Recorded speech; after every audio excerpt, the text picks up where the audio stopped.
No सतगुरु दयाल को मुख हृदय हरि नाम नित पद संगत साथ किया जीवन मोक्ष सुख राम अणबे पद प्रकाश के दायक सतगुरु राम आनंद कोटि जन साई की साई करू परिणाम सतगुरु को सब मन कोई वे मान तो सच होते हैं संत दास मुश्किल सो आसान सब धरती कागज करूं सब वन कलम कटाए सात समुद्र शाही करूं सतगुरु गुण लिखा न जाए राम राम राम।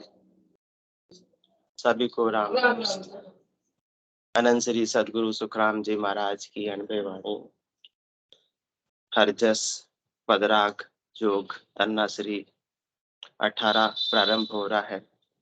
इस हरजस के माध्यम से सदगुरुदेव फरमा रहे हैं कि मन को किसने जीता है वास्तविक अर्थों में। पहले बताए थे 2 हरजस के अंदर इस प्रकार से तो मन को जीता नहीं है, ये पारक आपकी झूठी है ना। और यहीं तक हद के व्यवहारों से आप मन को समझ रहे हो जीत लिया, वो भी सही नहीं है। तो फिर लोग पूछ रहे हैं कि भाई वास्तव में मन को कैसे जीता, वो बता दो। फिर ऐसे भी सही नहीं, ऐसे भी नहीं, तो कैसे सही? तो सदगुरुदेव बता रहे हैं कि ऐसे सही है। वे जन जीता ताकू भारी और हट दिन चारी रे। वे जन जीता ताकू भारी और हट दिन चारी रे। तो कैसे जीते? गाया जीत चढ़या जन ऊंचा त्रिगुटी आसन किया रे। ध्यान समाधि लगी जा जन के वामन जी तर लिया रे। वामन जी तर लिया रे। जंतर मंतर एक न सीखे साजे नाय सरोधारे। केवल राम रटे ए राती सो जीता मन जो धारे। सो जीता मन जो धारे। सुख दुख दोनों जूठा जाने आन देव नहीं माने रे। साचा श्याम ब्रह्म है केवल दूजा हट बखाने रे। दूजा हट बखाने रे। सूरत निरत मन ऊंचा चाड़्या आद जाग घर आया रे। वामन जाय बंधानों से जा डोल न सके भाया रे। डोल न सके भाया रे। देह व्यवहार सो देख न भूलो हर जी आप बनाया रे। कह सुख राम मन विद जीतन सुनो इसी विधि भाया रे। सुनो इसी विधि भाया रे। मन को इस विधि से जी सकते हो। बाकी अभी 2-3 हर्ज में बात चल रही कि ऐसे नहीं ऐसे नहीं ऐसे नहीं। गलत परीक्षा कर रहे हैं, गलत पारक कर रहे हो, गलत पारक करेंगे और गलत नंबर दे देंगे तो अपने ही पैर पर कुल्हाड़ी मारेंगे। सच्चा मूल्यांकन करो कि इस परीक्षा में आप खरे उतर रहे हो तो आपको परम पद प्राप्त हो जाएगा, और नहीं उतर रहे हो तो फिर आप में जो कमी है, जो आप में भरम है, उसको दूर कर लो और सही मार्ग पर, सही पटरी पर, सही ट्रैक पर अपनी गाड़ी को ले आओ। वे जन जीता ताकू भारी और हट दिन चारी रे लो। वे जन जीता ताकू भारी और हट दिन चारी रे लो। वे जन जीता ताकू भारी, उसने ही मन पर भारी विजय प्राप्त की है। भारी विजय कैसी? वास्तविक विजय प्राप्त की है, सहज सहज में विजय प्राप्त की है, परमानेंट विजय प्राप्त की है। इसके अलावा तो वापस से संभावना है कि मन आप पर हावी हो जाएगा। और हट दिन चारी रे, बाकी जो ने उपाय कर रहे थे किससे? हद के व्यवहारों से त्याग कर कर, इंद्रियों का दमन कर कर, मन को बलपूर्वक रोक कर, उसमें वास्तविक विजय प्राप्त नहीं हुई थी। वो कितने दिनों की? 4 दिनों की थी। मोसू जोर किया नहीं जीते। कौन कहता है? मन कह रहा है मोसू जोर किया नहीं जीते। हटके द्वारा तो मुझसे आप जीत नहीं सकते हो। मोसू जोर किया नहीं जीते, 4 दिन कोई कोई जो मोसू जोर किया नहीं जीते, आज अंत में कोई 4 दिन कोई हट करेला, नेचो मोवस ओई। आदि से लेकर अंत तक, आज तक तो मुझसे कोई हटपूर्वक बलपूर्वक जीत पाया नहीं। झगड़ा कर गया तो आज तक मुझसे नहीं जीत पाया है। और तुम भी कोशिश कर लो, थोड़ी सी तुम भी कोशिश करके देख लो। हाँ, अनेकों साधना करने वाले हुए, कठिन तपस्या करने वाले हुए, इंद्रियों का दमन करने वाले हुए, हजारों हजारों वर्ष तक हिमालय की कंदरा में उन्होंने क्या की? तपस्या की। उनका भी मन पर विजय प्राप्त करना संभव नहीं हो पाया। लाटू बाटू बापड़ा पच पच मरे नाक, मेरे जोधा लोभ की ये सह न सके धाक। मेरा एक ही जोधा कौन सा? लोभ। मन के 5 जोधा है, काम, क्रोध, लोभ, मोह, अहंकार। तो सदगुरुदेव फरमा रहे लाटू बाटू बापड़ा, एरे गेरे नत्थु खेरे, अपन सब उसी कैटेगरी में है। बाकी जो बड़ी बड़ी जिन्होंने ऐसी साधना की, कठिन साधना की, वो भी मन पर विजय प्राप्त नहीं कर सके। तो तुम किस खेत की मूली हो? मूली भी नहीं मामूली हो। इसलिए वे जन जीता ताकू भारी, और हट दिन चारी रे। अन्य उपायों से जीतोगे, जो आगे सदगुरुदेव फरमा रहे हैं वो परमानेंट है, वो शाश्वत है, वो वास्तविक अर्थों में है, वो सहज सहज में आपने मन पर विजय प्राप्त कर लिए। इसके अलावा जो आप उपाय कर रहे थे अब तक, हद के व्यवहारों से, बाहर की करनी और कर्म से, क्रिया से, हाँ, तो वो क्या था? वो तो केवल 4 दिन का उपाय था। इसलिए मोसू जोर किया नहीं जीते, आज अंत में कोई 4 दिन कोई हट करेला, नेचो मोवस होई। अंतिम अंतोगत्वा तो मन की ही विजय प्राप्त होती है।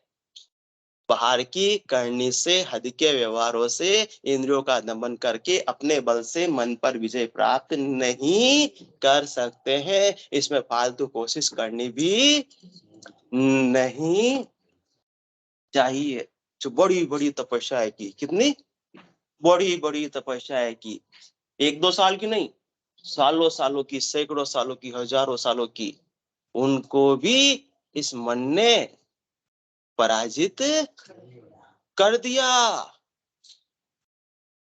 इस बिना केवल्य की भक्ति के, इस बिना राम नाम के सुमरन के, और जो सदगुरुदेव अंग लक्षण बता रहे हैं इस हरजिस के माध्यम से, ऐसा अंग लक्षण नहीं आया नहीं घट के भीतर, तो भले ही उन्होंने अनेक वर्षों तक बैठकर साधना की ली, जड़ समाधि कर ली कि मन जी, ऊपर के अर्जस में, कल के अर्जस, मन जीते तो ऐसा हुए है, हले न डोले न चाले रे, भोग विलास करे नहीं कबहू, साचन झूठ न पाले रे। जड़ समाधि लगाकर बैठ गए। कहाँ बैठ गए?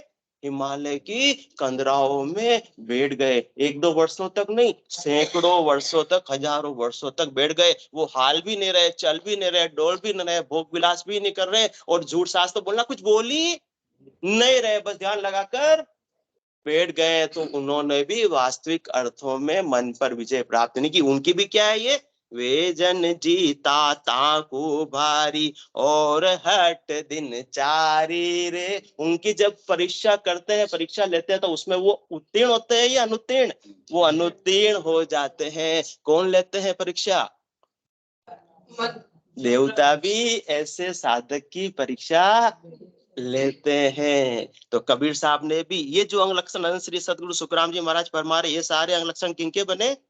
कबीर साहब के भी बने, दादू जी के भी बने, दरियाव जी के भी बने, रामचरण जी महाराज के भी बने, अनंत श्री सदगुरु सुखराम जी महाराज के तो अनबे वाणी उनके स्वयं के अंग लक्षण वो बता ही रहे। जितने भी केवली भगवंत उनके ऐसे अंग लक्षण घट के भीतर रीत बनी जिन्होंने वास्तविक अर्थों में वे जन जीता ताकू भारी, भारी का मतलब यहाँ क्या है, वास्तविक अर्थों में उन्होंने जीत प्राप्त की, परमानेंट शाश्वत जीत प्राप्त की, कि वापस से कोई मन के उमड़ उमड़ कर आने की, रपट रपट कर आने की संभावना नहीं। हमारे माता जी का तो रपट रपट पाछू आवे, रपट रपट पाछू आवे हमारे माता जी बोलते हैं। तो परंतु सदगुरुदेव फरमा रहे वे जन जीता ताकू भारी और हट दिन चारी रे। तो कैसे कबीर साहब की परीक्षा हुई, कबीर साहब ने भी ऐसे ही राम नाम का सुमरन करके सदगुरु की सत्ता के माध्यम से अपने मन पर भारी विजय प्राप्त कर ली, जिसमें हार की कोई संभावना शेष नहीं थी। फिर उनकी परीक्षा का समय, अब बच्चा अच्छा तैयारी कर रहा तो फेल हो जावे, मजाल किसी की, होने वाला नहीं, वो तो अच्छे अंकों से उत्तीर्ण होना ही होना है। तो कबीर साहब की परीक्षा भी, इंद्र लोक से उतरी अप्सरा कबीरा के घर डेरा है, रूपों पेर रूप दिखावे सोनो पेर रिजाए रही। इंद्र लोक से उतरी अप्सरा, मन भाई अभी पूरे मन पर विजय प्राप्त हुई या नहीं, यह हट के द्वारा थोड़े समय का मन को गिर कर कंट्रोल करके रखा है केवल मात्र, और जैसे ही मौका मिलेगा मन वापस उगस उगस कर आ जाएगा। यह परमानेंट विजय प्राप्त हुई, उसकी परीक्षा हो रही है।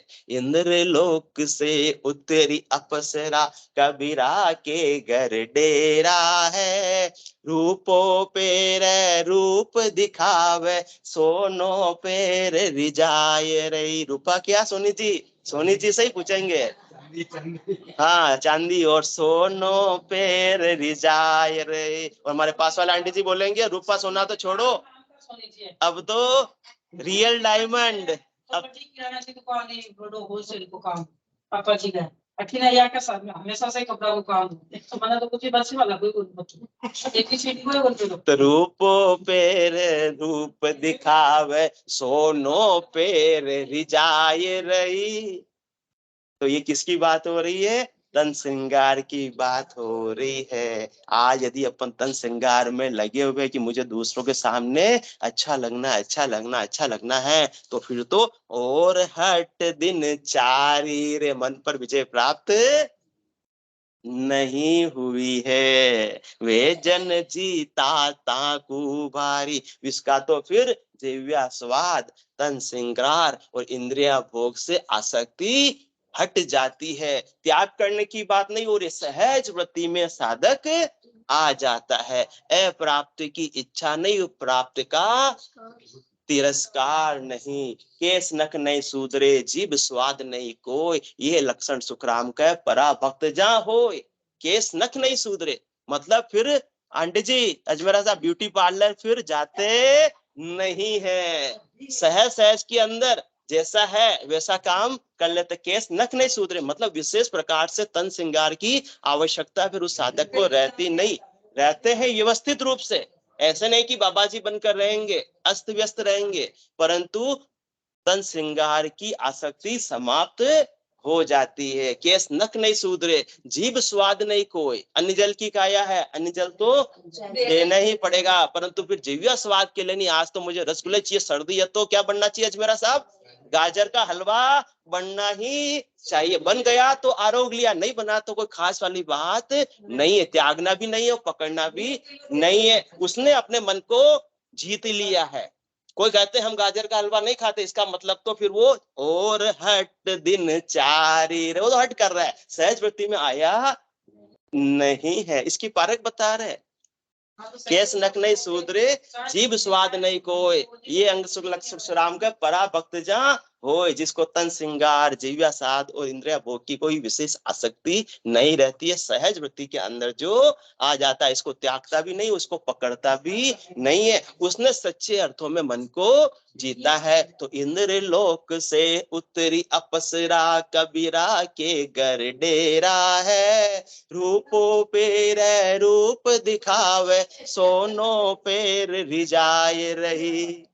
तो फिर कबीर साहब क्या फरमाते हैं, भरिया जो बन में क्यों रे फिटक फट, क्यों न बटती, क्यों न राम गुण गाओ रे। तुम भरी जवानी के अंदर ऐसे ही भटक रही हो इधर उधर, अभी तो तुम्हारे इंद्रियों में जोर है, दम है, अभी तुम जैसा काम करना चाहे वैसा व्यवस्थित रूप से कर सकती हो, तो अभी तो तुम्हारी उम्र किसकी है, इस प्रकार से भटकने की नहीं है, बैठकर क्या करने की है, भजन सुमरन करने की है। क्योंकि फिर तुम कहते हो बुढ़ापे में करेंगे, इसका मतलब तो मन को अभी जीता नहीं, अभी तो मन ही जीता हुआ है। वो क्या कहता है, मन क्या कहता है जीता हुआ, कि अभी हमारे तो बच्चे छोटे हैं, अभी हमारे कमाने के दिन है, और बुढ़ापे हम करेंगे भजन, तो भजन बुढ़ापे में क्या करेंगे, जब आंख में पड़ेगा जाला, नाक से बहेगा नाला, फिर नहीं पड़ने वाला प्रभु से पाला। इसलिए कबीर साहब फरमा रहे, भरिया जो बन में फिर रे भटकती, क्यों न राम गुण गाओ रे। उनको रिझाने के लिए आई थी, और उनको ही शिक्षा किसने दे दी, कबीर साहब ने दे दी। इंदर बरसे धरती बीज, पत्थर को क्या बीज रही, थे अपने घर जाओ मेरी बहना, कबीरा को क्या रीज रही। इंदर बरसता है, तो फिर इंदर बरसे धरती बीज, जहाँ उपजाऊ जमीन है, मिट्टी है, वहां कुछ अंकुरण रोपण की संभावना है। मेरा दिल तो कैसा हो गया, पत्थर दिल हो गया है, अब इसमें भीजने की और यहाँ उगने की कोई संभावना बची नहीं है। वापस से मैं शब्द रूप रस गंध स्पर्श की आसक्ति में लिपामान होने वाला नहीं, मुझे तो परमात्मा के नाम और निज नाम का ऐसा भारी आनंद आ रहा है कि अब संसार के सुख और दुख मेरे लिए गौण हो गए हैं। इंदर बरसे धरती बीज, पत्थर को क्या बीज रही। इसलिए अपना टाइम खराब मत करो, तुम थे अपने घर जाओ मेरी बहना, कबीरा को क्या रीज रही। तो उनका भी तो एक्सपीरियंस अच्छा था, किनका, अप्सराओं का। अप्सराओं का एक्सपीरियंस बहुत अच्छा रहा, आज तक जितनी जिसकी भी परीक्षा लेने गई उनको क्या कर दिया, फेल कर दिया। क्योंकि सच्चे अर्थों में वो मन को विजय प्राप्त किया नहीं था, वो हद के व्यवहारों से ही क्या समझ रहे थे कि हमने मन को जीत लिया है। तो अप्सराओं की ही जीत हुई, मन की ही जीत हुई, और अच्छे अच्छे साधक फेल हो गए, हार गए। इसलिए अप्सराओं ने क्या जवाब किया, बड़े बड़े जोगेश्वर मोया, शंकर ने जाधारी रे, आबू के पाड़ा में मोया, आई रे कबीरा थारी बारी रे। हमने बड़े बड़े जोगेश्वर मोया, हाँ, बड़े बड़े ऋषि मुनियों की तपस्या को, उनके जोगारम की साधना को भंग कर दिया। वापस से उनको हम किस में ले आए, संसार के अंदर ले आए। बड़े हाँ, वन में लूटा विषय विकार न जानियो, सिंगी ऋषि वन में लूटा विषय विकार न, बिना निज नाम के, बिना जो सदगुरुदेव अपने को एणान बता रहे, चैन बता रहे, इसके बिना तो मन पर वास्तविक अर्थों में भारी विजय प्राप्त की जा सकती नहीं है। तो बड़े बड़े जोगेश्वर मोया, शंकर ने जा धारी रे, आबू के पाड़ा में मोया, आए रे कबीरा थारी बारी रे। बड़े बड़े जोगियों का जोगारम हमने छुड़वा दिया है। और जब भगवान विष्णु ने मोहिनी रूप धारण किया, तो एक बार तो भगवान शंकर भी मोहित हो गए थे, पीछे पीछे चल पड़े थे। बड़े बड़े जोगेश्वर मोया, शंकर ने जा धारी रे, आबू के पाड़ा में मोया, आई रे कबीरा थारी बारी रे। कितने ही पहाड़ों में, कितने ही जंगलों में, कितने ही कंदराओं में जिन्होंने हजारों वर्ष तक तपस्या की, उनको भी हमने क्या कर लिया, अपने वश में कर लिया, हमने मोहित कर लिया। इसलिए आज कबीर साहब तुम्हारी बारी है। तो कबीर साहब क्या आंसर देते, जात जुलाहा नाम कबीरा, ये काशी के वासी है, मारे तो मन में ऐसी आवे, एक माय दूजी मासी रे। माँ एक तो मुझे क्या लग रही है, माँ लग रही है, दूसरी माँ के समान मासी लग रही है। अब माँ और मासी बच्चों को खिलाएगी या रिझाएगी? हम तो आपके बच्चे हैं। तो जात जुलाहा नाम कबीरा, ये काशी के वासी है। मारे तो मन में ऐसी आवे, एक माय दूजी मासी रे। क्यों? क्योंकि मैं सायब को ऐसे रटियो, पोयो काचे धागे रे। रामानंद के भया कबीरा, जल में आग नहीं लागे रे, जल में आग नहीं लागे रे। तुम जल में आग लगाने का दुस्साहस कर रही हो, और जल में आग लगने वाली नहीं है। सुखमणा का ऐसा जल जो अनवरत रूप से मेरे शरीर के भीतर बहता रहता है, कि अब मैं तुम्हारे काम क्रोध लोभ मोह अहंकार से, शब्द रूप रस गंध स्पर्श से प्रभावित होने वाला नहीं, विषयों की आग में मैं जलने वाला नहीं हूं। तो सच्चे अर्थों में इस प्रकार से मन पर विजय प्राप्त हो सकती है। इसके अलावा कोई भी उपाय करो, बिना साहेब को रटे बिना, मैं साहेब को ऐसे रटियो, बिना सृष्टिकर्ता परमात्मा के सुमरण के, बिना राम जी के नाम के सुमरण के, जीव्य और कागलिया से रकार और मकार का श्वास उश्वास में सुमरण के बिना निज नाम जागृत नहीं होता। बिना निज नाम की जागृति के मन पर कभी भी सच्चे अर्थों में विजय प्राप्त नहीं की सकती। बाकी तो सब हद के व्यवहार है, संतोष मात्र है मन का कि हमने विजय प्राप्त कर ली। तभी तो अपन इतना त्याग पा रहे पापा जी, तभी अपन इतना त्याग कर पा रहे हैं। शर्मा जी ने आंसर दे दिया, परंतु ये भी सही पारख नहीं है। तो सही पारख कौन सी है? वे जन जीता ताकू भारी, और हट दिन चारी रे। बाकी तो परमानेंट काम कुछ नहीं है, बाकी तो अल्प समय के लिए आपने मन को घेर लिया है, वश में किया है, परंतु ज्यादा समय तक आपके वश में, चंगुल में, कंट्रोल में रहने वाला ये नहीं है। स्प्रिंग को जितना दबाओगे उतना ही, हाँ, इंद्रियों का जितना दमन करोगे उतनी ही बलवती वो होगी ही होगी। तो कैसे जीतते हैं? काया जीत चढ़िया जन ऊंचा, त्रिगुटी आसन किया रे। ध्यान समाधि लगी जा जन के, वामन जी तर लिया रे, वामन जी तर लिया रे। काया जीत चढ़िया जन ऊंचा। सुरता कहाँ भटक रही थी, कहाँ तक लगी हुई थी? केवल काया तक ही लगी हुई थी।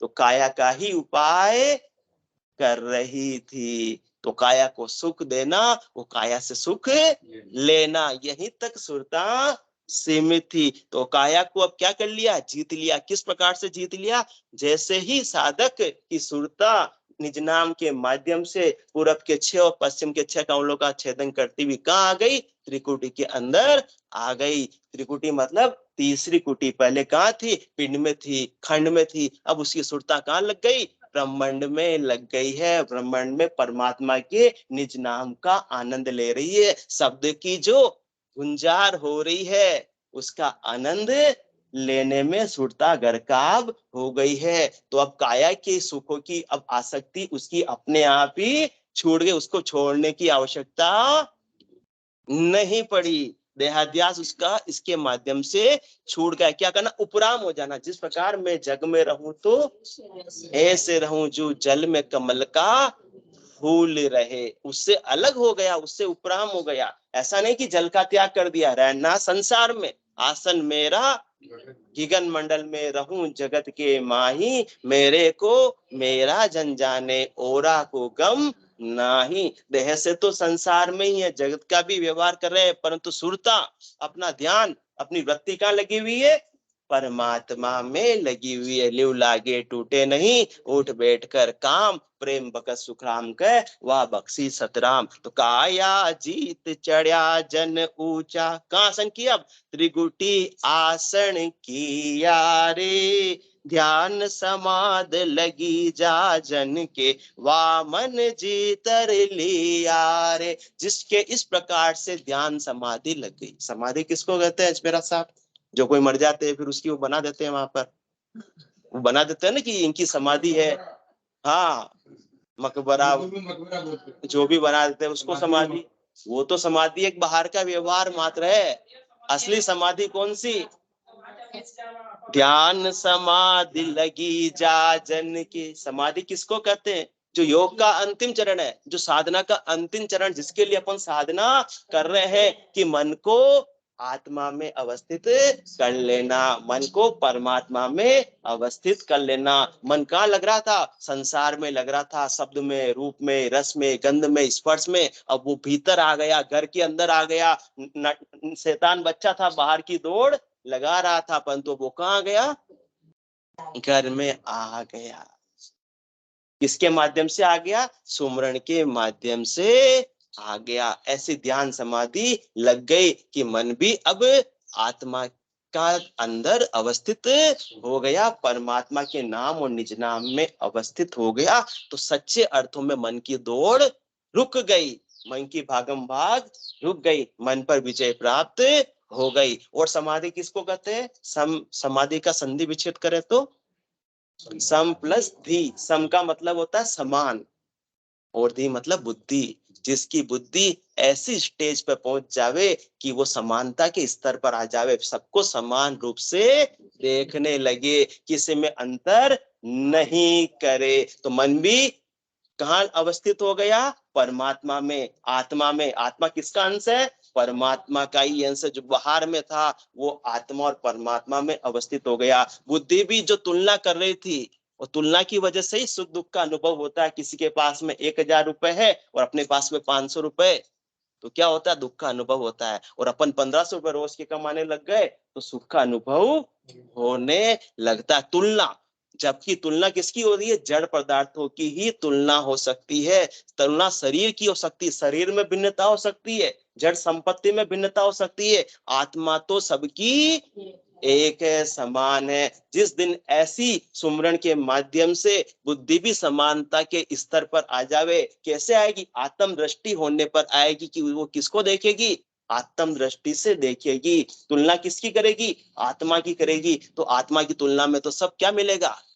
समान ही समान मिलने वाला है। जो यहाँ गरीब है उसकी आत्मा में भी अनंत गुणों का खजाना है, और जो यहाँ धनवान है उसकी आत्मा में भी उतना ही अनंत गुणों का खजाना है। तो जिस दिन ये देहाध्यास छूट जाएगा, देह के आधार पर भिन्नता हो सकती है, शारीरिक रूप रंग के आधार पर भिन्नता हो सकती है, जड़ पदार्थों की, जड़ संपत्ति के आधार पर भिन्नता हो सकती है, और ये जड़ दृष्टि हट गई, आत्म दृष्टि आ गई, तो समझ लो कि आपने मन पर विजय प्राप्त कर ली है। मन किसमें लग गया? परमात्मा में अवस्थित हो गया। बुद्धि भी किसमें अवस्थित हो गई? आत्मा और परमात्मा में अवस्थित हो गई। अब आत्म दृष्टि आ गई। आत्म दृष्टि से जो भी अपन देखेंगे, निर्णय करेंगे, वो एकदम सत्य की कसौटी पर खरा उतरेगा। उससे द्वैत भाव अपने आप ही मिट जाएगा, और द्वैत भाव मिट गया तो सुख और दुख भी मिट जाएगा, राग और द्वेष भी मिट जाएगा। जब तक राग और द्वेष है, जब तक तुलना कर रहे हैं, तब तक तो मन पर जीता नहीं। हम ऊंचे तुम नीचे। कौन बोलते हैं ऐसे शर्मा जी? कौन बोल? ऊंचे कौन? ऊंचे कौन और नीचे कौन? जो शरीर से बैरागी बन गए हैं, वेश धारण कर लिया, वो कौन? वो कौन कहते? हम ऊंचे। और तुम कौन? गृहस्थी सब नीचे। आत्मा न तो गृहस्थी है, न आत्मा सन्यासी है। ये तो देह का आधार पर आपने तुलना कर ली है। इसका मतलब तो मन पर विजय प्राप्त अभी तक की नहीं है, बुद्धि समानता के स्तर पर आई नहीं है। जिस दिन बुद्धि समानता के स्तर पर आ गई, ऐसी समाधि लग गई, उस दिन तो गृहस्थ और सन्यासी का भेद भी मिट जाएगा, भले और बुरे का भेद भी मिट जाएगा। किसी की निंदा नहीं करेगा, किसी की प्रशंसा भी नहीं करेगा। शुभ अशुभ उपाय संसार में आप ही आपको ख्याल ठाणे, भाव प्रभाव आत्मा परमात्मा एक सौ दूसरो ना जाने। संसार में कोई शुभ उपाय भी कर रहा है और अशुभ उपाय भी कर रहा है, न तो किसी की प्रशंसा करेगा, न किसी की निंदा करेगा। तेरे भावे सो करो भलो बुरो संसार, नारायण तू बैठकर अपनो भवन बुवार। जो अभी तक किसी का निर्णय कर रहा है, डिसीजन कर रहा है, अपन उसका डिसीजन देने वाले कौन होते हैं कि वो अच्छा कर रहा है और वो बुरा कर रहा है। अपने तो शुभ अशुभ उपाय संसार में आप ही आपको ख्याल ठाणे, वो तो परमात्मा के नाम का आनंद लेने में आत्मा गर्काब हो गई है, मन भी उसमें अवस्थित हो गया, बुद्धि भी उसमें अवस्थित हो गई है सच्चे अर्थों में। तो उसके ऐसी ध्यान समाधि लगी है। तो ध्यान समाधि लगी जा जन के, वामन जीतर लिया रे, उसने मन पर विजय प्राप्त कर ली है। तो अब उसकी सुरता कहाँ लगी हुई है? शरीर पर नहीं है। मन कहाँ लगा हुआ? शरीर पर नहीं है। मन अवस्थित कहाँ हुआ? आत्मा पर। सुरता अवस्थित कहाँ हुई? आत्मा पर। और बुद्धि अवस्थित कहाँ हुई? आत्मा पर। आत्मा किसका अंश है?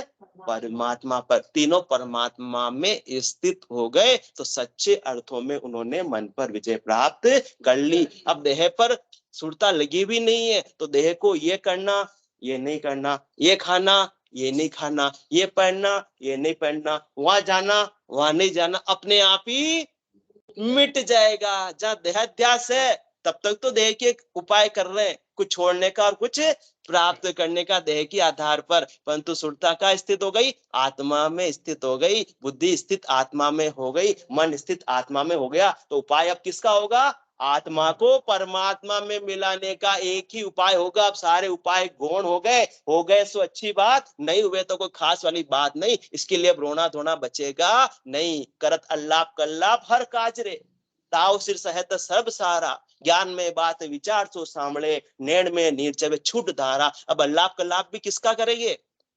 अभी तक मुझे परम पद क्यों नहीं प्राप्त हुआ? करत अल्लाप कल्लाप हर काज रो। अभी अपन किसका कर रहे हैं? यदि संसार का कर रहे हैं कि संसार की वस्तु क्यों नहीं प्राप्त हुई, संसार के व्यक्ति क्यों नहीं प्राप्त हुए, उसने मुझे मान सम्मान नहीं दिया, मैं गया मुझे कोई पूछा ही नहीं किसी ने, इसका मतलब तो चा और हट दिन चारी रे। किसी ने प्रशंसा कर ली तो फूल गए और किसी ने अपना सम्मान नहीं किया तो अंध भीतर ही भीतर दुखी हो गए। कहा तो नहीं किसी से, कहेंगे तो लगेंगे अरे कौन से संत है, संत ऐसे थोड़ी करते हैं। तो परंतु सदगुरुदेव ने पारक बता दी कि और हट दिन चारी रे। बाकी तो आप तो हट पूर्वक बलपूर्वक टेम्परेरी शॉर्ट समय के लिए अल्पकालीन मन को आप बस में करने का उपाय कर रहे हो, इससे मन बस में होने वाला नहीं है। तो अब किसका उपाय हो रहा है? आत्मा को परमात्मा में मिलाने का एक ही उपाय हो रहा है। तो फिर क्या होगा? जंतर मंतर एक न सीखे, साजे नाय सरोदारे, केवल राम रटे ए राती, सो जन मन जो जीता मन जो धारे। जंतर मंतर एक न, जंतर मंतर से क्या होगा? आत्मा को परमात्मा पद की प्राप्ति हो जाएगी, उससे तीन लोकों में फलों की प्राप्ति होगी। जिसका जितना पराक्रम है फल वही मिलेगा। परंतु अब सुरता कहाँ लग गई? परमात्मा में। बुद्धि कहाँ अवस्थित हो गई? परमात्मा में। मन का अवस्थित हो गया परमात्मा में। तो अब देह के लिए जंतर मंतर किसके लिए थे? देह के लिए थे, शरीर संसार के सुखों के लिए थे। तो अब उसका उपाय नहीं करेगा। अब तो किसका उपाय? आत्मा को परमात्मा में मिलाने का। तो जंतर मंतर से क्या होगा? तीन लोकों में फलों की प्राप्ति। और आत्मा को परमात्मा में कौन मिलाएगा? केवल राम रटे ए राती, रात और दिन निस दिन वो तो फिर साधक राम नाम का सुमरण करने में लगा रहता है कि फिर उसके लिए जंतर मंतर तो बच्चों के खेल के समान हो जाता है। जैसे बड़े चांडक साहब पोता खेल रहा है तो उसको क्या लगता है? चांडक साहब को क्या लगता है? बच्चों का खेल है। तो आपको इच्छा होती है कि नहीं मैं भी खेलूं? इच्छा नहीं होती है, क्योंकि ये बड़े हो गए, इनकी बुद्धि का विकास हो गया। इस प्रकार साधना के द्वारा जिनकी बुद्धि का विकास हो जाता है वो शरीर संसार तक फिर सीमित नहीं रहता, उसको बच्चों खेल लगने लगते हैं। साजे नाय सरोधारे, सरोदा भी किसके लिए साजते हैं? स्वर विज्ञान को। ईड़ा चल रही है या पिंगला चल रही है, हाँ कोई भी काम करना है, किसी से अपन बात कर रहे हैं और सामने वाले से मन की बात जान रही है तो उसका भी ईड़ा चल रही हो, मतलब चंद्र नाड़ी चल रही हो, और अपनी भी चंद्र नाड़ी चल रही हो, तो सामने वाले की बात मालूम पड़े उसके मन की भावट क्या है, उस हिसाब से उस एंगल से अपन बात करें। और कोई अन्य साधन साधना हो, कठिन मेहनत करनी है तो पिंगला चला लो तो अपन को कठिन मेहनत हो जाएगी। ये कहाँ की बात है? ये भी संसार की ही बात है। परंतु हमारे तो न ईड़ा न पिंगला, हमारे तो सुखमणा। जन वो सुकुमणा के धार पर भजन ही आत्मा को परमात्मा की प्राप्ति कराएगा। इड़ा पिंगला तो हद के व्यवहार हो गए, शरीर संसार के कर्णियों कर्म हो गए, शरीर संसार के फलों की प्राप्ति करा सकता है। इसलिए जंतर मंतर एक न सीजे, साजे नाय सरोदारे, केवल राम रटे राती, सो जीता मन जो धारे। बोलो राम सदगुरु देव जी महाराज ने, धन्य हो परम दयाल सदगुरु सुखराम जी महाराज ने, धन्य हो अनंत श्री सदगुरु सुखराम जी महाराज के ज्ञान सत्स्वरूप भगवान ने, धन्य हो केवली भगवंता ने, धन्य हो जीवा तारण जहाज ने, धन्य हो मोक्ष के मालिका ने, धन्य हो अनंत कोटि संतान ने, धन्य हो राम सभा में राम राम सब राम राम राम राम राम।